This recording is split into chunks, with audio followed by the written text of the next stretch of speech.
बढ़ते आगे और फोकस करते हैं एक बड़ी और एक्सक्लूसिव खबर की तरफ। आईडीबीआई बैंक से जुड़ी हुई है बड़ी खबर लेकर आ रहे हैं हमारे संवाददाता अमरीश पांडे। अमरीश, बताएं क्या है बड़ी खबर आपके पास? Good morning sir. सरकार डाइवेस्टमेंट के अपने एजेंडे पर लगातार आगे बढ़ रही है और ये चाहती है कि जितना मैक्सिमम वो मार्केट से फायदा उठा सके उसको देखते हुए सारी आगे की कार्रवाई करेगी। अभी जो जानकारी हमारे पास है उसके हिसाब से आईडीबीआई बैंक के डाइवेस्टमेंट पर सरकार ने जो प्लान तैयार किया था उसमें थोड़ा लेट करेगी वो, और जो रोड शोज हैं उनको अप्रैल तक एक्सटेंड किया है। पिछले कुछ महीनों से लगातार रोड शोज चल रहे थे, सरकार ने उसको एक्सटेंड किया है। उसके पीछे सरकार की मंशा ये है कि मार्केट की सिचुएशन थोड़ी अच्छी हो जाएगी तो 50%, कम से कम 50% के प्रीमियम पर हम इसको लिस्ट कराएं, ऐसी सरकार की मंशा है। अगर बात करते हैं हिस्सेदारी की तो सरकार और एलआईसी दोनों की मिलाकर इस कंपनी में लगभग 94.71 यानी कि लगभग 95% की हिस्सेदारी है। और सरकार पहले ट्रेंच में अपने हिस्से से, जो हमारे सूत्र बता रहे हैं, 26.01 यानी कि लगभग 26% हिस्सेदारी बेचना चाहती है। तो कुल मिलाकर सरकार अपने एजेंडे पर आगे जा रही है। अप्रैल एंड तक इसका रोड शो चलेगा। इसके अलावा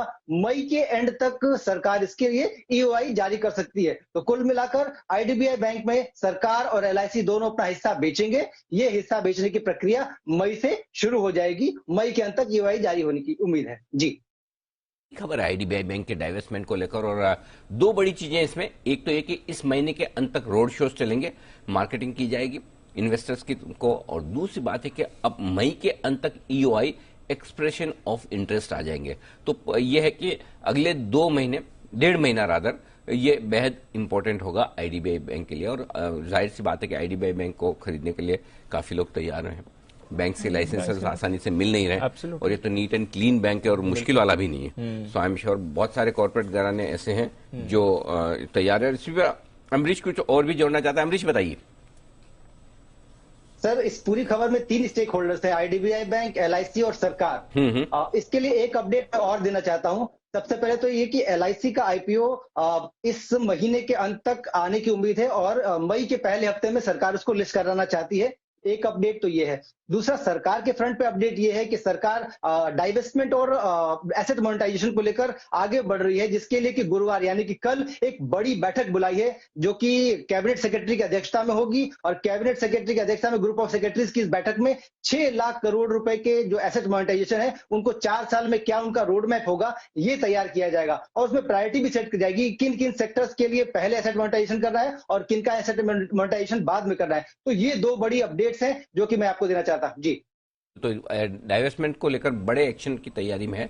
अब तो ये एक चीज है, सबसे बड़ी चीज प्राइसिंग को लेकर है। और अगर देखिए, सारे ऐसे मुश्किल भरे बैंक आसानी से बिकते रखते हैं, लोग लाइन लगाकर तैयार हैं। तो आईडीबीआई बैंक की तो ब्रांड है, प्रॉफिटेबल बैंक है, पीसीए से बाहर काफी समय से आ चुका है, स्ट्रॉन्ग पेरेंटेज है। तो इस लिहाज से यहाँ पर अगर सरकार यहाँ से 50% प्रीमियम पर बेचने की सोच रही है तो कोई बड़ी बात नहीं। 47 रुपए का भाव है, 45 रुपए का भाव है, 50% प्रीमियम का मतलब होता है 65-70 रुपए। क्यों नहीं मिल सकता? एब्सोल्युटली मिलना चाहिए। हाँ, मिलना चाहिए तो मिल भी सकता है, कोई बहुत बड़ी बात नहीं है। तो ये जो इनके लेगेसी इश्यूज है वो भी क्लियर सब खत्म हो चुके हैं, क्लीन अप हो गया पूरा। तो अब तो वैल्यू बननी चाहिए सर इसकी, और डिस्काउंट पे इतने ट्रेड करता है। तो अब मेरे ख्याल से जो सबसे बड़ी चीज इस पूरी स्टोरी में जो अमरीश ने बताई है वो ये है कि 50% प्रीमियम पर बिक सकती है, और सरकार और एलआईसी का मिलाकर 95% हिस्सा है। तो एक और बड़ी चीज क्या है, जो भी बायर है उसको 95% ऐसे मिल रहा है तुरंत। ठीक है, खाली 5% फ्लोट है। तो एक लिस्टेड बैंक जो प्रॉफिटेबल है, स्ट्रॉन्ग ब्रांड है, उसका सिर्फ 5% फ्लोट के साथ अगर आपको मिल जाए, आप सोचिए, नहीं तो एक कंपनी को आपको लाकर बैंक बनाना, लिस्ट करवाना लंबी चौड़ी प्रोसेस है। सो आई एम श्योर ये स्टॉक फिर यहाँ से आराम से अगले 2-3 महीनों में अगर आपको 50% के रिटर्न दे दे तो बड़ी बात नहीं है। तो उस लिहाज से अमरीश सर से भी एक बार राय ली जाए। अमरीश सर, कैसे देखते हैं आप इस खबर को और इस डाइवेस्टमेंट को जो सरकार आईडीबीआई बैंक के लिए आगे बढ़ने की तैयारी में? इनफैक्ट काफी अच्छा है। और दूसरा एक मैं पॉइंट ऐड करूंगा, अदर देन वैल्यूएशन जो आपने अभी बात किया है, एलआईसी जब भी कोई भी इन्वेस्टमेंट बेचती है कभी भी लॉस में नहीं बेचती है। लॉस में है तो होल्ड कर लेती है। और यहाँ पे इनका जो कॉस्ट प्राइस है आईडीबीआई में करीब 60-61 रुपीज के आसपास इनका कॉस्ट प्राइस है। तो जो भी सेलिंग प्राइस होगा finally, divestment price, it will be surely be above 60-61 rupees. तो क्लियरली यहाँ से जो आप बोल रहे थे कि नियरली 50% ऊपर में बिक सकता है, I think it's very much possible. तो ये है आपके लिए आईडीबीआई। सुमित जी, आपकी रेंज का स्टॉक तेज दौड़ लगाने को तैयार है, चार्ट्स पे राय दीजिए।